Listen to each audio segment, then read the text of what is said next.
என்ன இந்த காதில் வாங்கி அதை அந்த காதில் தள்ளு.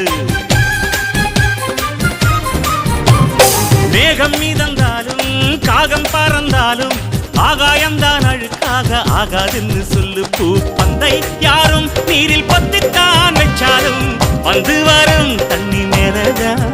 ஆட உன்னை யாரும் ஓரம் கட்டித்தான் வச்சாலும் தம்பி வாடா வந்து போடத்தான். மூணாம் பீரை மெல்ல மெல்ல வெண்ணிலவாய் மின்னுவதை மின்மினிகள் தடுத்திடும்.